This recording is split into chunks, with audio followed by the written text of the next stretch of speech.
Hi everyone, my name is Laurel Sagen, and we're here because I'm kind of an expert by default on hoarding, okay? My family, growing up, I'm the oldest of 6 kids, right? And we always lived in smaller houses. My dad was in the service.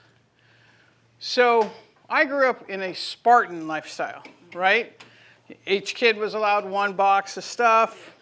We moved a lot, so, we couldn't keep a lot of stuff.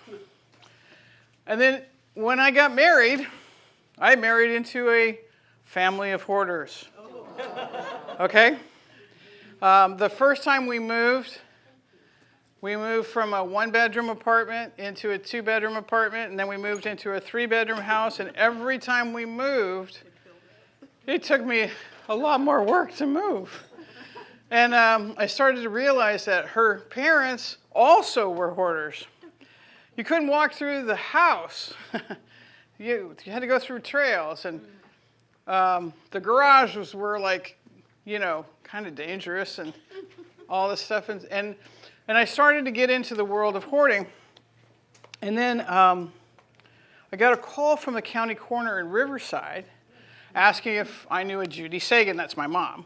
And I said, yeah, that's my mom. And she goes, well, we're sorry to tell you that her mother has passed away and that there's a problem with the house. Now, my mother had been disowned by her mother when she married my father because we weren't supposed to marry into that socioeconomic group. So it wasn't allowed. So I never met my grandmother, not once. And so I go down there, and oh my God, I had never seen anything like it. In fact, you had to put on a hazmat suit to go in. Okay? There were, how the really bad horror movies have those really big cobwebs, and they look like unreal? Yeah, these were worse than those. I mean, they were just full of dust. And apparently she had been a popular woman. She was president of the Sir Optimus Club, and her friends would bring her food every few days. And she was a little bitty woman, and she'd take the food, she wouldn't let anybody in. First hint.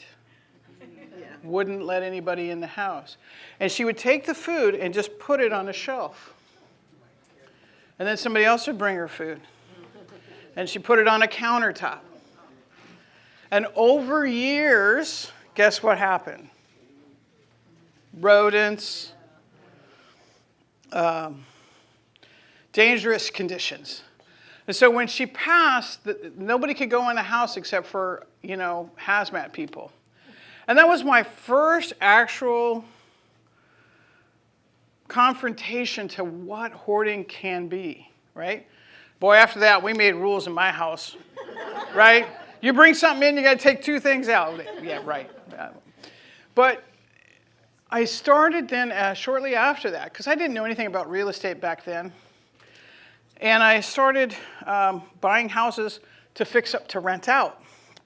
And this was in the 99, 2000 times. And merrily going along, my first renter stopped paying rent. Okay, got to deal with them not paying rent. Blah, blah, blah, blah. They finally left. Turns out they were hoarders. Oh my God. Oh my goodness. And that's when I first started learning what the problems are with people and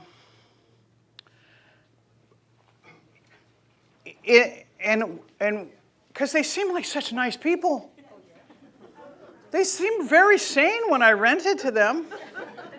They had 3 children in their, in pre-tweeners, They were just normal people with real jobs and everything. But things got out of control and they stopped paying the rent.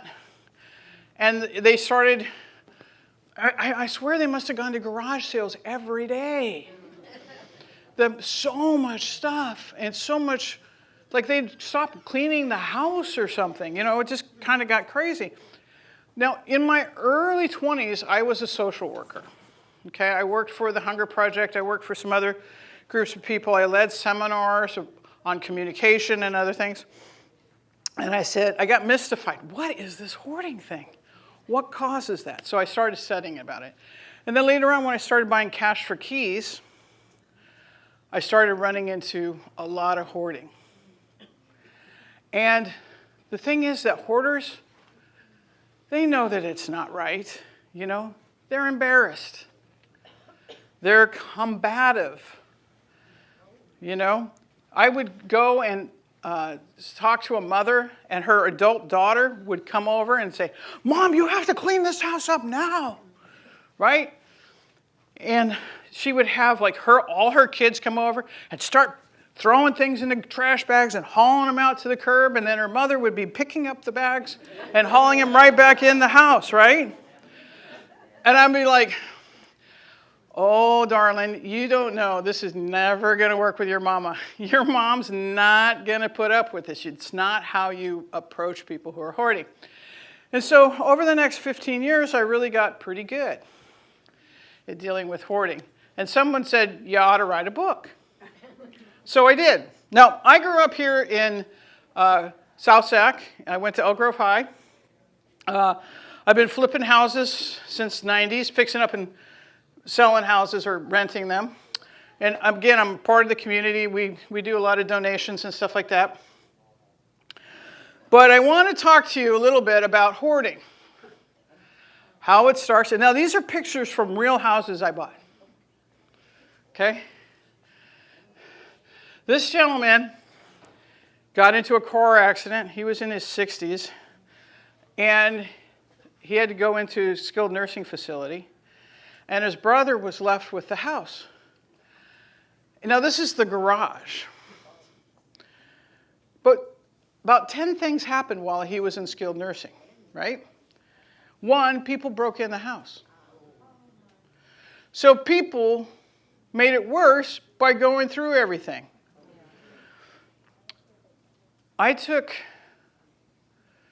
10 dumpsters, the big ones, 40-yarders, out of the house. But in the backyard were 7 cars, 4 ATVs, 2 boats, a bunch of sheds, a bunch of just random car parts. It took longer to clean out the backyard than it did the house, right? And, you know, code enforcement got involved because the people were breaking in the house. People were bringing stuff to the house to go through it. You know, I always say this. Who do you think as a group is the biggest hoarders in our community? What do you mean as a group? As a group, as a class of people. It's homeless people. If you see a homeless encampment, it's not just what do they need to live. They are bringing stuff. If you let them go, it'll be so full of stuff, right? If they squat in a house, that house's yard gets filled with just junk overnight, right? So when a hoarder's house becomes vacant and homeless people start breaking in, they can make it even worse. Okay. This is a different house. This house, their best friend, he was getting transferred to Florida, and their best friend said, oh, I'll live in the house, I'll pay you rent. And not only did he not pay the rent, he did this to the house. And then homeless people broke in, okay? Now, animal hoards are really bad too, all right? Oh, I got to save this dog, I got to save that dog. They can't feed them all, they can't keep them clean. It gets really bad, really fast. And then this is what I call a man hoard, where you get all these cars, I'm going to fix them up. Yeah.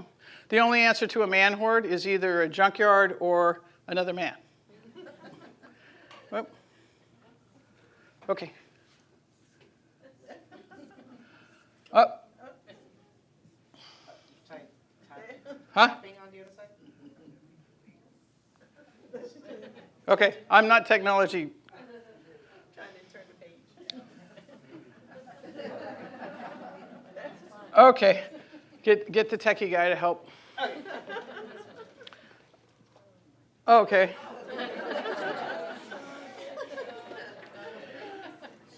some people hoard the strangest things.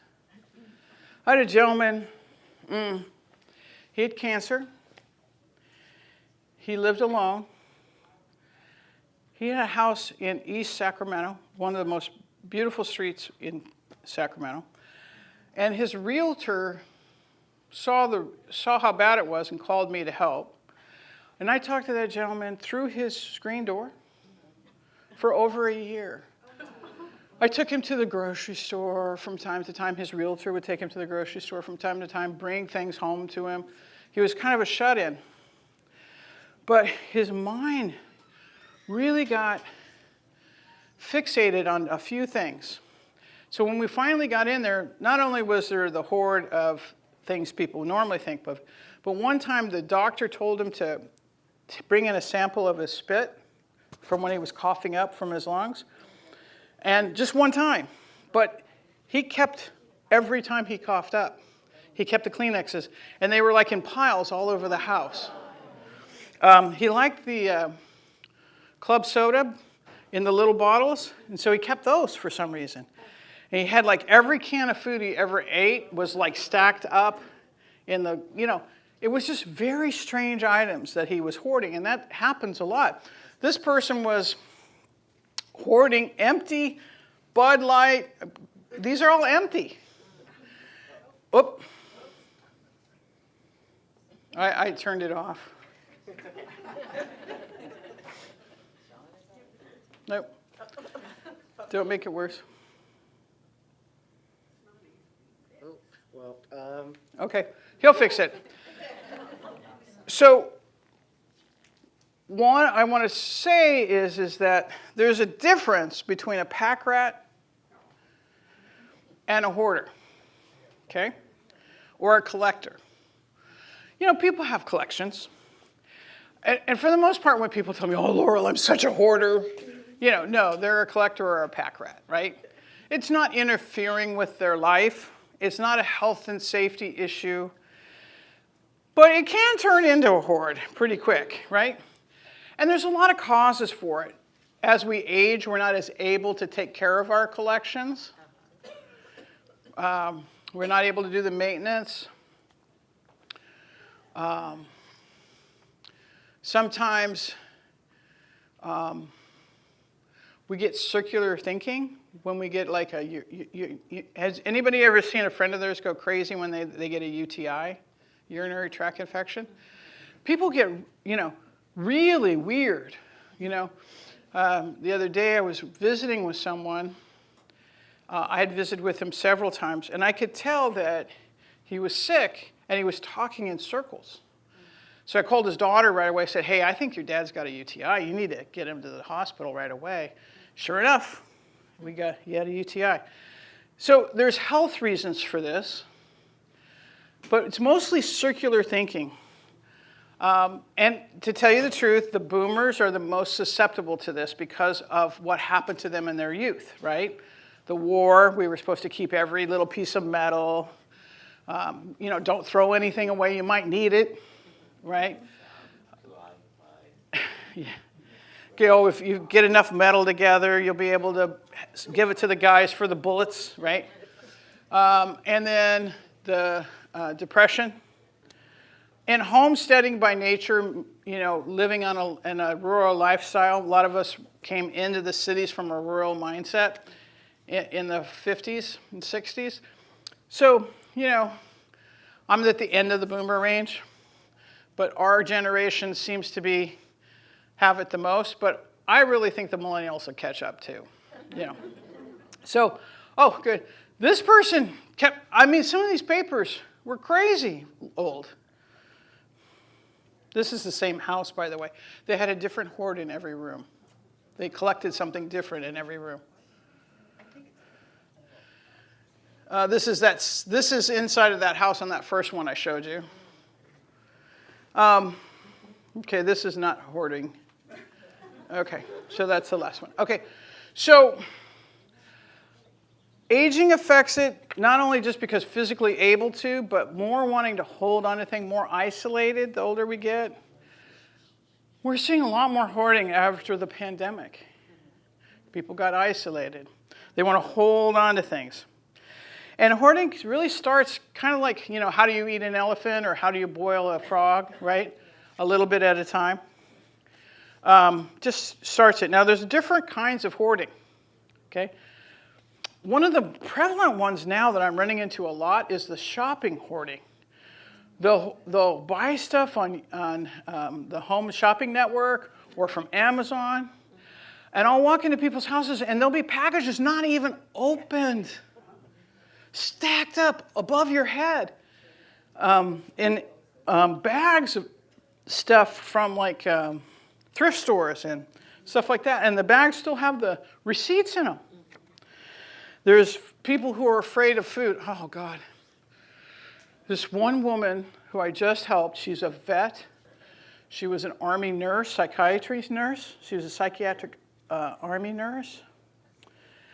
And she knew what was happening, but she couldn't get out of it. Turns out, we found out later, she had a brain tumor. But she was prepping, hoarding food, getting jars of food and stuff and putting it in her garage. In shelves, very organized. But what's the problem in Sacramento in the summertime? So some of those foods exploded. And she didn't have the energy to clean it up or the mental capacity to take care of it, so rats moved in.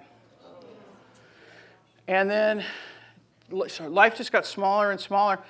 And I have to tell you, the hoard wasn't very deep.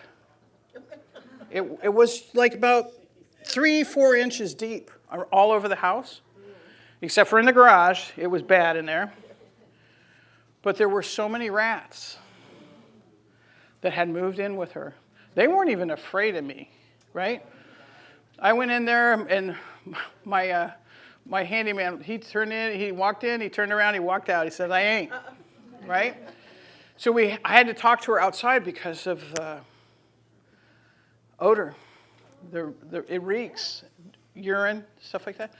And she knew she was in trouble. Her social worker had called me in. We were able to buy the house, get her enough cash to move into assisted living.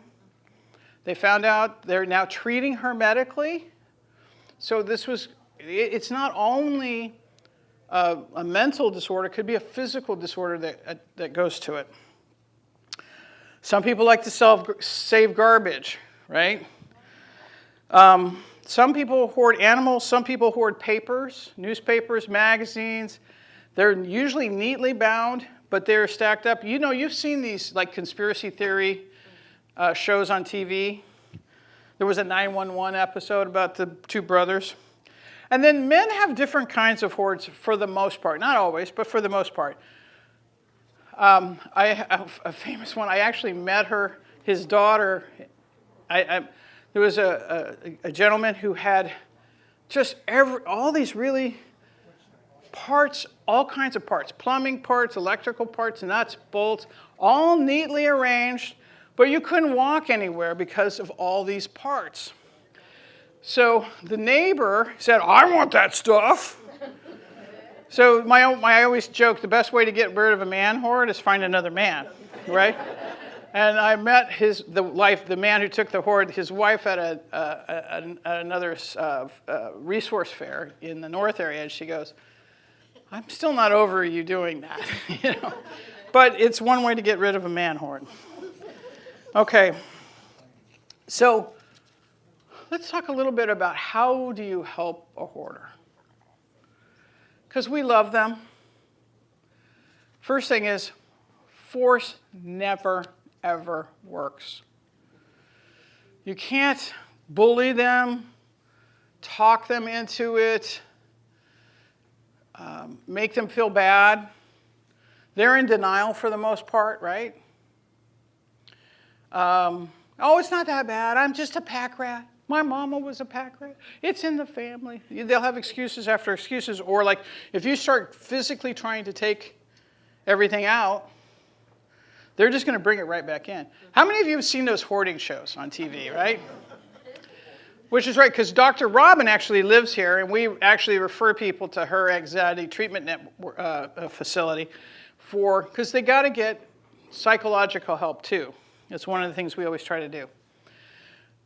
Because believe it or not, by the way, we've bought a house with somebody was hoarding, moved them into assisted living, and then get a call a year later from the assisted living place called, they're hoarding here.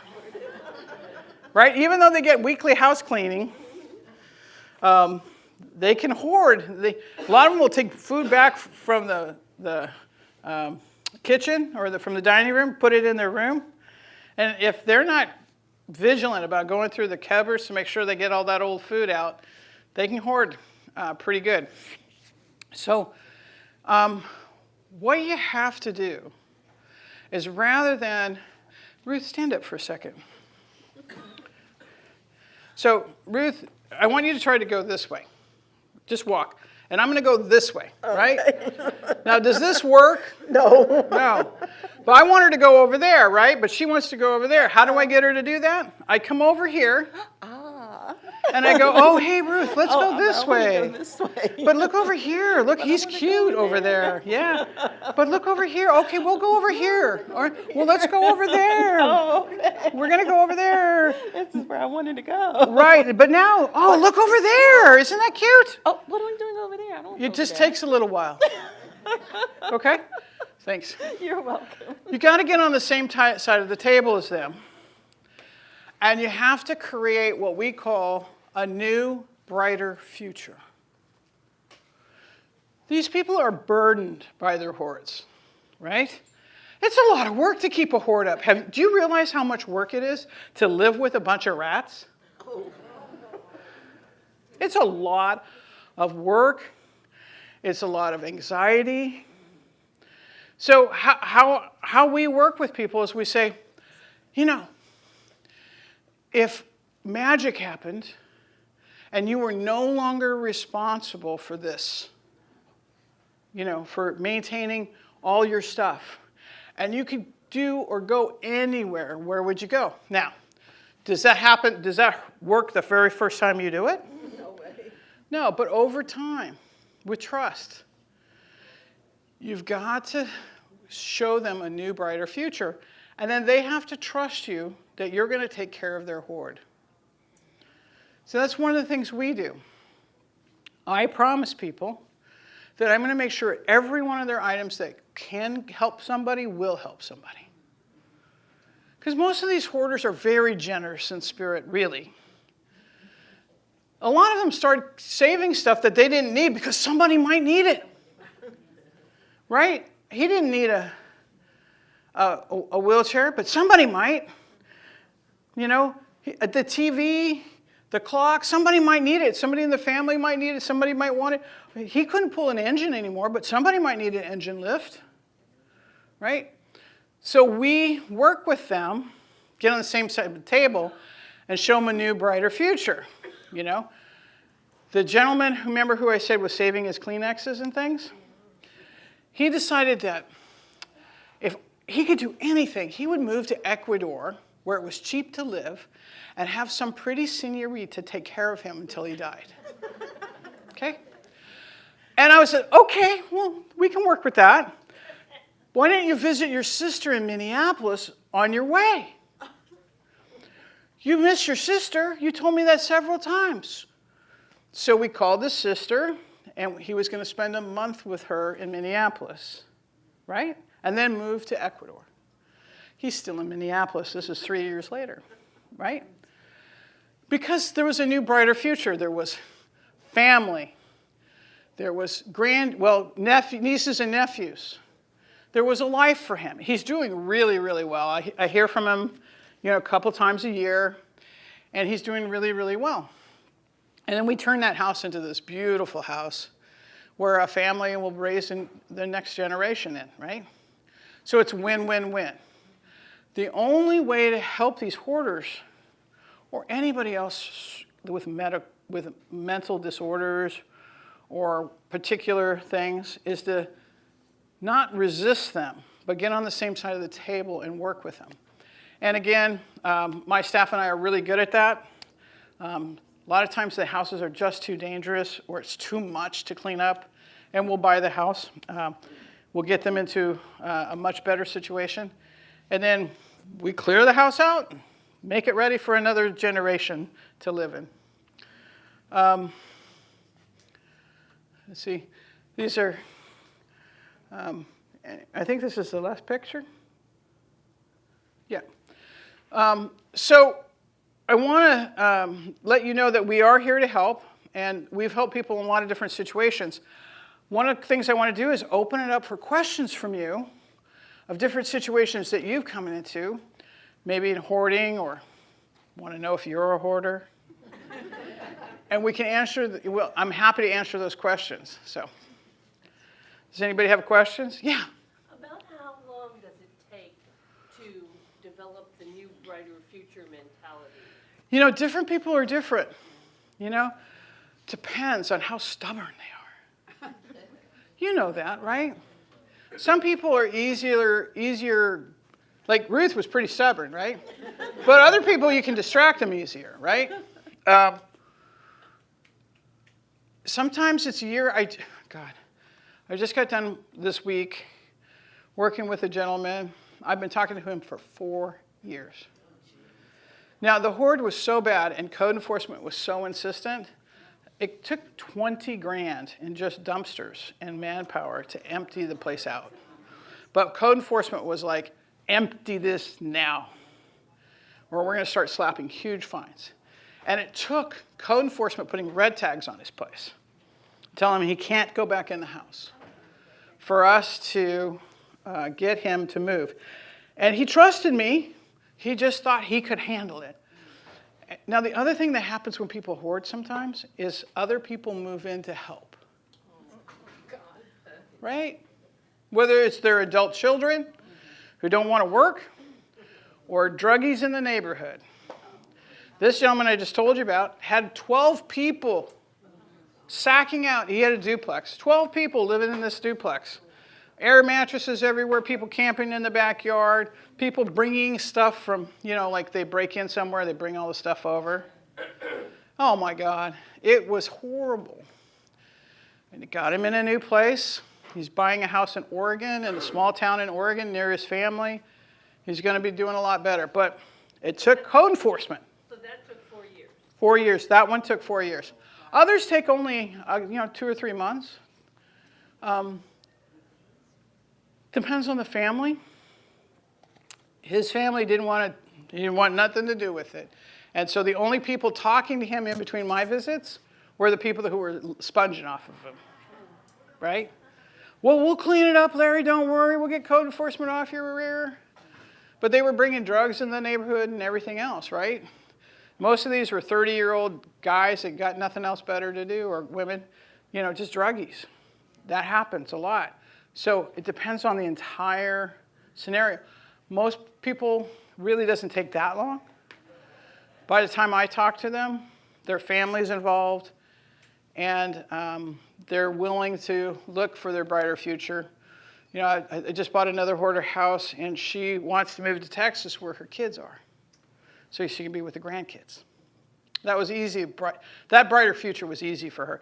She felt so burdened about keeping all her husband had passed, all her husband's stuff in the house rather than in the garage for some reason. She moved everything from the garage and the outside into the house.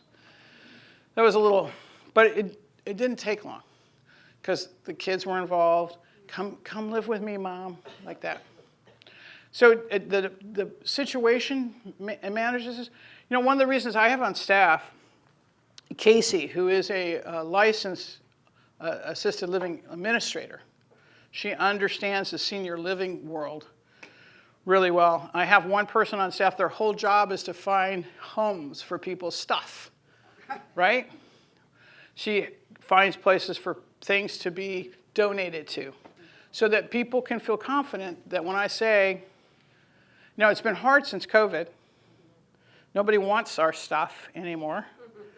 The thrift stores don't want them.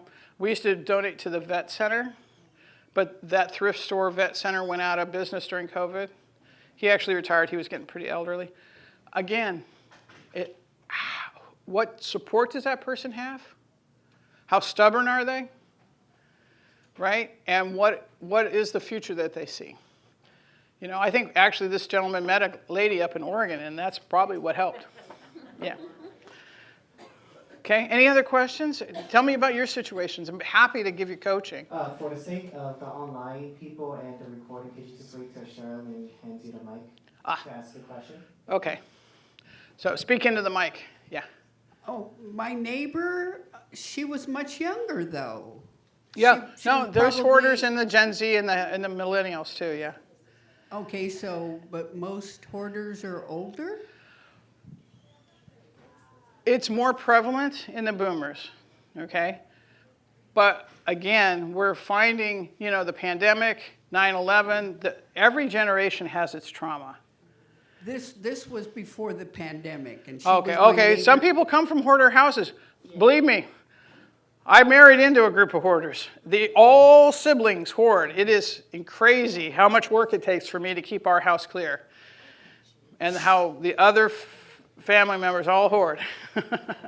She collected newspapers and magazines, and she didn't.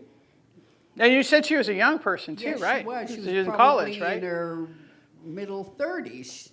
She Yeah. was, you know, she was taking the bar exam, and she's real. Well, I know that doesn't have anything to do with it, but of course she was real smart. I think with it. smart people actually hoard Yeah. more than. And you know, in their world, she's not hoarding. She's collecting important history or something like that. There's some conversation she has about those newspapers that they are important and valuable. And you've got to realize if you're going to help somebody, for them it's like gold bars. If they were hoarding gold bars, you wouldn't have a problem with them if they were hoarding gold bars. I would, but because you know they should be in banks and stuff. So but, I wound up moving, so I don't even know what happened to her, but I'd be. yeah, kinda I'm curious. actually talking to a landlord right now who's got her tenants are huge hoarders, and she's like, "Oh my God, what am I going to do?" Because you know, if there's a hoard in a house where you're evicting somebody, you got to store their stuff. They have so many days to get you the stuff. Where do you move it? What do you consider trash? What don't they consider trash? It's a big deal. I was more worried about fire when I Yeah. saw one day when she opened the garage door where I could see in. And sometimes calling code enforcement can help you with that, especially if it's a fire or a health and safety issue. And you know, that's one of the biggest things about these hoards is it's not just that they hoard, but it is a huge health and safety. If rats come in, there's the Junta virus and all the fleas on them, fire hazards, botulism hazards, trip and fall hazards. You know what? One of the worst things that can happen to an elderly person is that they trip and fall, or they cause a fire and the fire. Oh, I was driving down the street for a house I'm buying, and I'm checking on the house, and I've driven down the street probably 10 times in the last month, and there was a hoard going on in somebody's front yard, about a block and a half from this house I'm buying, and I noticed that there had been a fire. And you know, you can tell when a fire is bad when every bit of wood is completely burnt, right? The fire department didn't have time, so I was talking to the neighbors, and they go, yeah, that house went up in 4 minutes. There was a hoard in it. The front yard was hoarded. There were like campers and trailers and refrigerators and all this stuff in the front yard, right? And there was a hoard in the inside of the house. I mean, the ash pile was this deep. It's crazy. Huge health and safety issue. Not only can you not get out, but it goes up faster, right? So code enforcement can be your friend if it's a neighbor. Because it is a health and safety issue. May I? Yes. I know personally a hoarder. My grandfather, he burnt down our house, Yeah.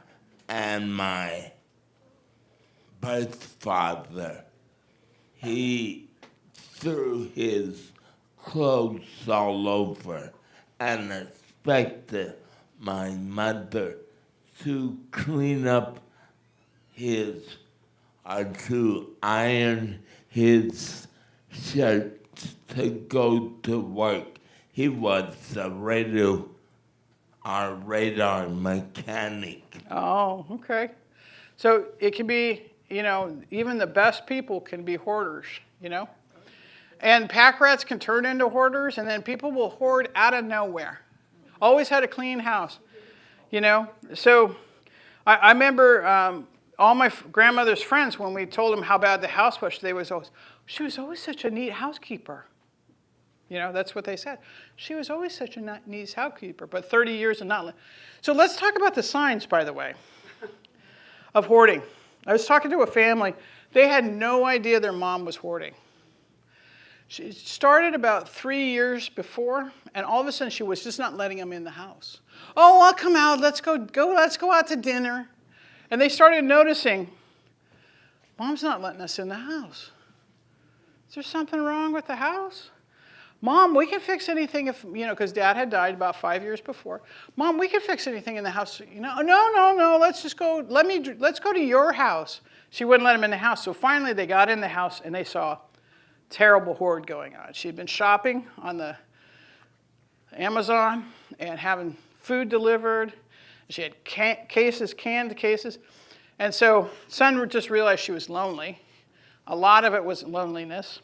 And so they built onto their house, an ADU onto their house, and they moved her up there. And they cleared the house for us, so I didn't have to clear the house, but I really had to help them with the brighter future, your grandkids. Oh, Mom, we really need you. The kids are coming home from school. There's nobody to watch them while we're at work. It'd be such a help to us. And the kids miss you so much. And it's such a long drive. And look how beautiful our property is. They were up in Placerville. And it took a while, but she finally said yes. And that was about 2 months of talking to her about that. But again, one of the big red flags is if they don't let you into certain rooms, or they don't let you in the house. There's a woman I knew at Home Depot. So I'm a general contractor, right? So I go to Home Depot a lot, right? Everybody at Home Depot knows the lady with the black hat, right?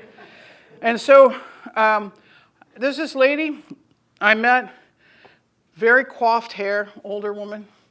She got her hair done every week. You know how those women that get their hair permanent? Very clean always, Christian woman. She wanted to create a soup kitchen, she kept telling me. I want to do a soup kitchen, feed people. And then one day she comes to me and she says, Laurel, can you give me an idea how much you could buy my house for? Okay, I'll come over. Well, I don't really want you to come in the house.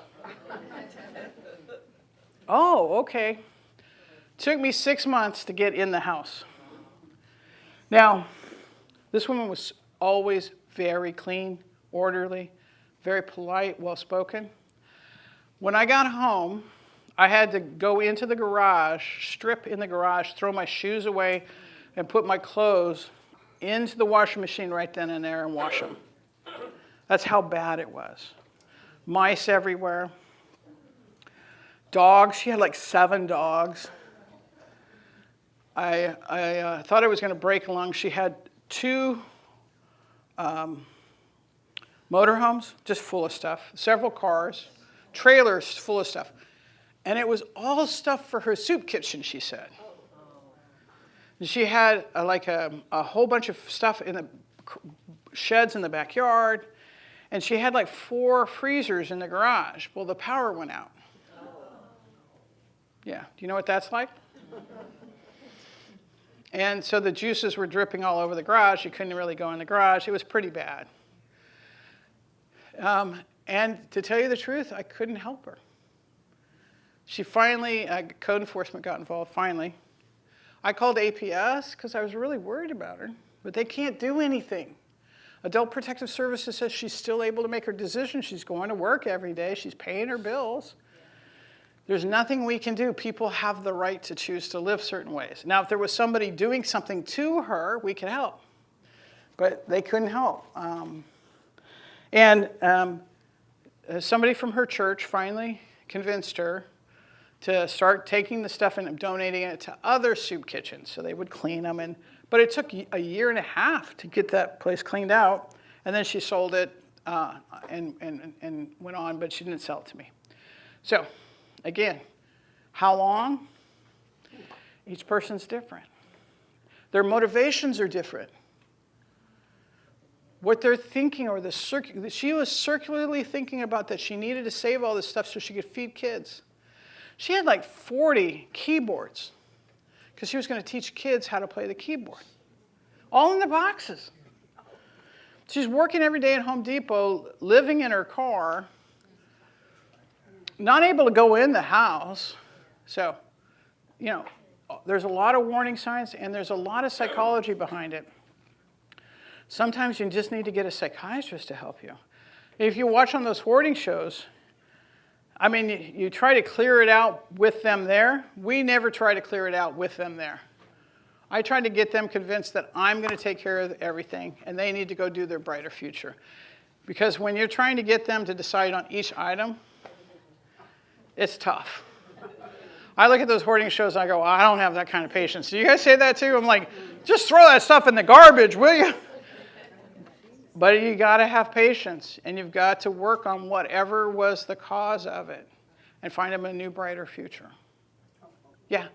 What's the difference between a hoarder and a pack rat? Okay. She asked, what's the difference between a hoarder and a pack rat? A matter of degree. A pack rat, your collection, or what you're pack ratting, doesn't interfere with your life.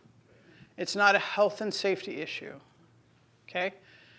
And it's a good way for people to say to themselves, I'm not a hoarder. And a lot of times when people tell me, oh, I'm such a hoarder, Laurel, you're not going to well, they're pack rats, really. And there's levels of hoarding. Most pack rats are like 1 and 2, level 1 and 2. Most hoarders, when it's really a health and safety issue, are 4 and 5. Okay? So it's about health and safety. It's about capacity. A pack rat can turn into a hoarder, and sometimes they never do. Collectors usually keep all their collections very meticulous. It doesn't overtake their lives. Though they spend a lot of time and energy and money on their collection, and it can be a problem financially or socially. A hoarder, it's a health and safety issue for the most part. It's a psychological mental health issue. There's usually circular thinking about something. Pack rats, it's a matter of degree. Some people say pack rats are hoarders. I don't treat pack rats like hoarders because usually they're going to move their pack, their stash. So, yeah. And that's one of the reasons why we have the slogan, take what you want and leave the rest. Because people are burdened by their stuff. Especially when they're downsizing. It's time to downsize. Like, where am I going to put all this stuff? How many people have a storage unit somewhere? Yeah. A lot of people are paying for storage, right? Every month. Stuff that won't fit in their house, but if they had it in their house, it'd be a health and safety issue. So a lot of people try to move one of my sister-in-laws, she's got 6 storages. So her house doesn't look much like a hoard, but if you go to her storages and how much money she's spending a month on storages and what's in her storage, she's a hoarder. Okay.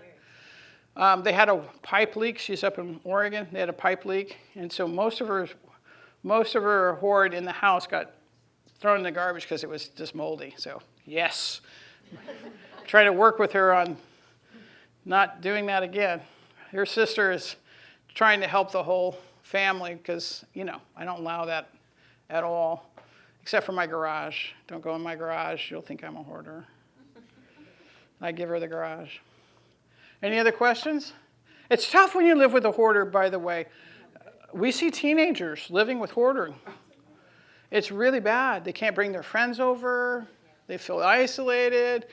It's usually not safe there. The food in the kitchen's not always good. It can be tough. Some people hoard in their bathrooms. I don't know how they keep themselves clean with buckets and stuff. I've seen that. Yeah, go ahead. We want to get her a mic. Hold on. So the people online can hear too. Okay, you got it? Mm-hmm. Okay, there's situations where a person has always, you thought, been normal, probably was, and then something major happens in their life, like they lose their family, divorces, and they're left alone, and they turn to hoarding. I've seen that happen. Yeah, shopping and hoarding and, yeah. This one fellow, he turned into a big hoarder after his family just disappeared from him with no, divorce and stuff like that. Yeah, that can happen to men a lot. Yeah, and I think maybe he turned to that because his mother was a hoarder. Could be. But he never did anything like that until he had these major things and he was left alone. Well, think about it. If he's got a big hole in his soul or his heart or his emotions, you start filling it with stuff. Some people fill it with food, right? And they get it, or drugs or alcohol. Other people start hoarding. Yeah. And it's a similar psychological problem in terms of anxiety and feeling anxiety, right? Some people eat, some people drink, do drugs, some people hoard. Yeah, therapists can help, but, somebody tells you you need to go to a therapist. I mean, you got to be careful how you do that, right? I'm not putting that down. I think it's wonderful. Oh, therapy's awesome for that stuff, but yeah, That's a great way to solve your yeah, problem. But, exactly. Thank you. thank you. I saw a hand over here. Oh,